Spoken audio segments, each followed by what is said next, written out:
올해 계획된 정부 을지 연습을 잠정 유예하기로 결정하였고 내년부터 을지 태극 연습 모델을 개발하기로 하였습니다. 무슨 말인지 모르겠다고요? 국방 전문 기자들이 콕 짚어드리겠습니다. 을지 태극 연습이라는 모델을 개발한다는 소식이 나왔습니다. 이름이 상당히 신묘하지 않아요? 태극 이렇게 막 돌면서 뭔가 이렇게 막 무술해야 될 것 같고 그런 거 아닐까 이렇게 생각할 수 있는데 이게 어떤 연습인지 네. 좀 알아보면 좋겠어요. UFG가 뭔지는 아시죠? 공군, 병장, 만기, 전역 이 정도는 압니다. 놀라운 사실은 저는 군대 있을 때 UFG를 몰랐다는 거. 국방부 출입하면서 알았어요. 정말로요? 네, 우린 UFG를 안 했거든요. 을지 프리덤 가디언 연습. 오, 좋아요. 그러면 몇 명이나 참여할게요? 숫자가 좀 작겠어. 무려 55만여 명이 작년에 참여를 했다고 합니다. 그렇게 많이요? 55명 중에서 군인은 55명 아니고 55만여 명. 맙소사. 지난해 같은 경우에는 군인이 한 6만 7천여 명 정도 참여를 했고요. 생각보다 적네요. 정부기관이나 지방자치단체 공무원, 민간 업체 이런 데들이 의외로 많은데 48만여 명이.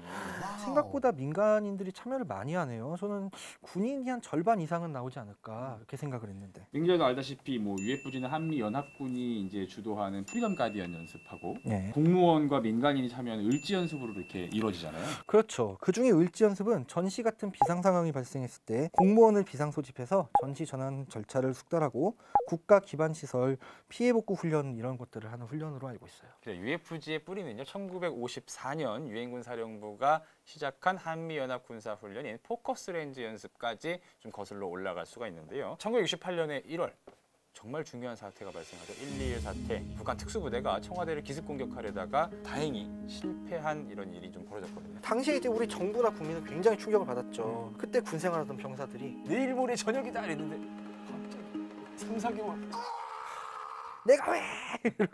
이런 충격 때문에 공무원과 민간인이 참여하는 체계적인 이런 전쟁 대비 연습이 필요하다 이런 의견이 나오면서 1968년 7월에 처음 이게 시작하게 된 겁니다. 네, 그게 을지 연습이죠? 그렇습니다. 근데 이름이 왜 하필 을지일까요?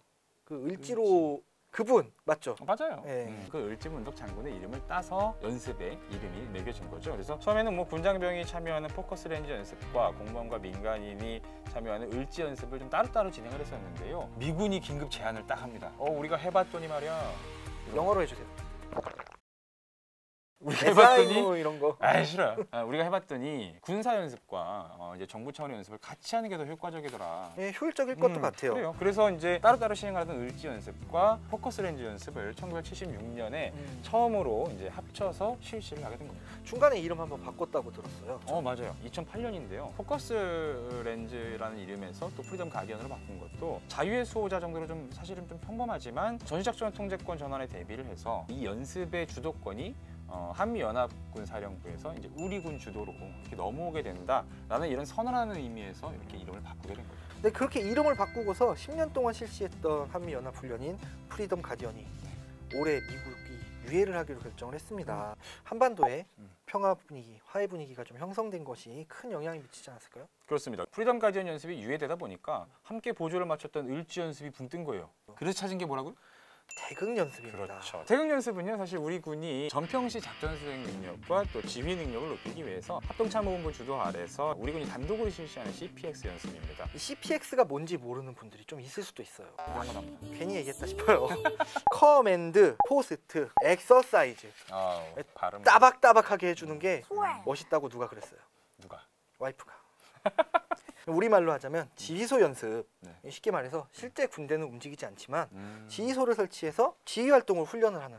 롤이나 스타크래프트처럼 맞습니다. 컴퓨터 프로그램을 기반으로 해서 내가 가진 병력이 이만큼인데 이런 상황이 발생했을 때 피해가 이만큼 입었을 때 어떻게 대처하고 이런 연습을 합니다. 이해가 쏙쏙 되네요. 우리가 다행이다. 12시에다가 진지를 구축했는데 그렇지. 네. 적 뭐 보병 얼마가 들어왔다. 그렇죠. 우리는 이걸 어떻게 막을 거냐. 그렇죠. 지원 병력이 어디서 올 거냐. 그렇죠. 어디서 몇 명 생산해서 부대를 만들 것이냐. 마치 해본 것처럼. 저 잘해요. 좀 해요, 진짜. 네. 이제 내년에도 만약에 이제 미군이 프리덤 가디언 연습을 하지 않는다면 우리군 단독 군사 연습인 이 태극 연습과 을지 연습을 연계해서 민관군이 함께하는 을지 태극 연습을 시행한다 이렇게 정부에서 발표를 한 겁니다. 이름을 딱 합친 것만 봐도 기존의 을지 연습하고는 좀 달라진다 이런 것들 좀 느껴지지 않나요? 그렇죠. 옛날에는 이제 안보라고 하면은 군사적 위험만을 항상 총 들고 생각했잖아요. 싸우는 예, 거. 그렇죠. 전쟁이 난다 음. 걱정을 했다면은 네네. 이제 세상이 바뀌면서 테러, 그렇죠. 사고, 재해, 국민의 안전을 위협하는 모든 것들로부터 보호해주겠다. 맞아요. 이런 개념이라고 합니다. 올바른 방향인 것 같습니다. 정말 이런 방향대로 또 이제 을지 태극 연습 모델 개발을 통해서 전시작전 통제권 전환에도 또 대비를 해서 우리 군의 작전 능력도 좀 높아질 것으로 좀 기대가 됩니다. 근데 올해 프리덤 가디언도 유예가 된 거지 폐지된 게 아닙니다. 그렇습니다. 한반도 안보 상황은 뭐 지금은 대화 국면이지만 또 뭐 어떻게 변할지 모르는 거잖아요. 정답은 그때 다르다. 그때 가봐야 안다. 이 정도로 요약할 수 있겠네요. 맞죠. 그때 가봐야 하는 거죠, 사실은. 그렇죠. 네.